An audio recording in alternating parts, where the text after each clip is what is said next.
તેરા જ મુદ્દે વધુ વિગતો મેળવીએ અમારા પોલિટિકલ એડિટર કિંજલ મિશ્રા આપણી સાથે જોડાઈ ગયા છે। કિંજલ, આમ તો સહકાર અને સરકારી બંને માળખું અલગ અલગ છે, પરંતુ બંનેનો એકબીજા ઉપર પ્રભાવ હોય એ નકારી ન શકાય। અને એવામાં બનાસ બેંકની ચૂંટણીનો જ્યાં સુધી મુદ્દો છે, નવા ચહેરાઓ કઈ રીતે નવા રસપ્રદ જે કારણો છે તે ઉમેરશે આખા જંગમાં?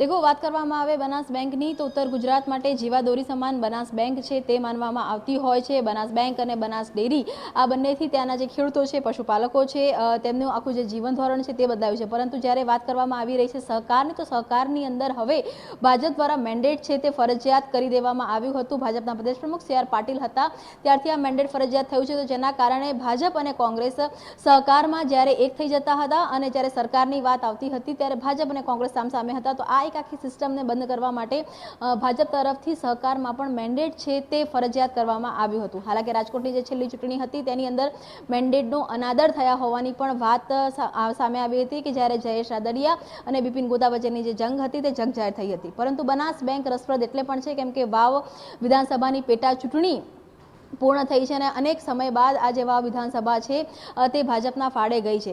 અત્યારે જે સમાચાર મળી રહ્યા છે તેની પ્રમાણે એ સૌશી પટેલની વાત કરવામાં આવે કે પછી જે વાઇસ ચેરમેનની વાત કરવામાં આવે, બંને ચહેરા છે આ બંને ચહેરા બદલાઈ શકે છે। બનાસ બેંકની અંદર નવા જ કોઈ ચહેરાને પ્રાધાન્ય મળે તેવી પૂરેપૂરી શક્યતા છે તે જોવા મળી રહી છે।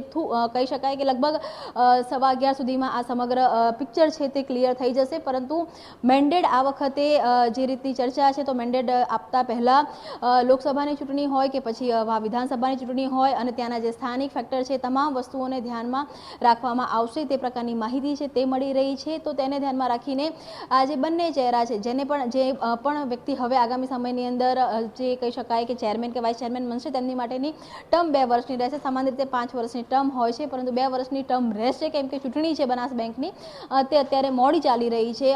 જે ટર્મ છે પૂર્ણ થયા બાદની જે સમય છે તે લંબાયો હતો, તેના કારણે હવે જે પણ ને આ કારોબાર મળશે તે જેની પણ તાજ પોષી થશે તેની માટે 2 વર્ષની ટર્મ હશે। પરંતુ ચહેરાઓ છે તે બદલાય તેવી પૂરેપૂરી શક્યતાઓ છે તે લાગી રહી છે। નવા ચહેરાઓના હાથમાં બનાસ બેંકની કમાન જાય તેવું પણ લાગી રહ્યું છે।